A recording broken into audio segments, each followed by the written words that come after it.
कोविड-19 की इस दूसरी लहर में उत्तर प्रदेश बुरी तरह से प्रभावित हुआ।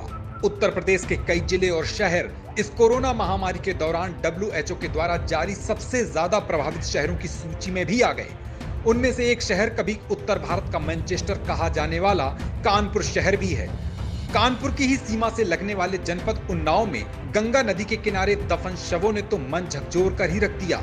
गंगा की रेत में दफन इन शवों को देखकर अंदाजा लगाया जा सकता है कि उत्तर प्रदेश सरकार भले ही सब ठीक होने का दावा करती रहे, लेकिन कोविड-19 का संक्रमण अब इस क्षेत्र में कितना बेकाबू हो चुका है, ये इन तस्वीरों में आप खुद ही देख सकते हैं। आलम यह है कि गंगा नदी के किनारे शवों को जलाने और दफनाने की जगह भी कम पड़ने लगी है। दरअसल उन्नाव के ग्रामीण इलाकों में एक के बाद एक संदिग्ध परिस्थितियों में ग्रामीणों की मौत हो रही है।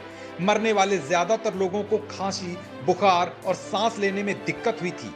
इस तरह से उन्नाव के रौतापुर घाट पर एक महीने में करीब 300 लगभग शवों को दफना दिया गया। अब हालात ये हैं कि यहाँ शवों को दफनाने की जगह ही नहीं बची। कहीं नदियों में तैरती लाशें और कहीं रेत से लिपटी लाशों को देखकर उत्तर प्रदेश सरकार पर राजनीतिक दलों ने भी निशाना साधना शुरू कर दिया। कांग्रेस महासचिव प्रियंका गांधी ने ट्विटर पर लिखा कि उत्तर प्रदेश में हद से ज्यादा अमानवीयता हो रही है और उत्तर प्रदेश सरकार अपनी इमेज बनाने में व्यस्त है। वहीं कानपुर क्षेत्र के समाजवादी पार्टी के राज्यसभा सांसद सुखराम सिंह यादव ने भी सरकार से इस पूरे मामले की जांच कराने की बात कही। गंगा नदी में लाशों का मिलना चिंताजनक है। सरकार को चाहिए इसकी जांच करावे और किस प्रकार से ये बिना संस्कार किए हुए शवों का प्रवाह कर दिया गया। बहुत संवेदनशील मामला है। सरकार पर अविलंब कार्रवाई करे और दोषी लोगों के खिलाफ सख्त कार्रवाई करे। उन्नाव के इस घाट का जब ये मंजर सबके सामने आया तो प्रशासन की भी आंखें खुली।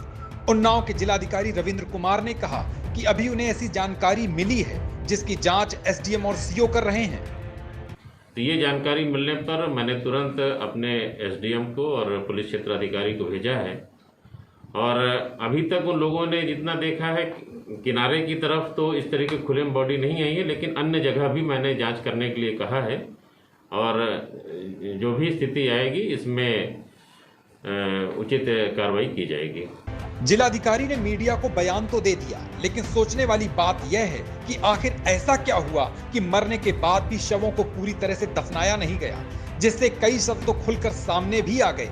और सबसे बड़ा सवाल यह है कि उन्नाव के ग्रामीण क्षेत्रों में लगातार हो रही मौतों के बाद भी आखिर प्रशासन बेखबर क्यों?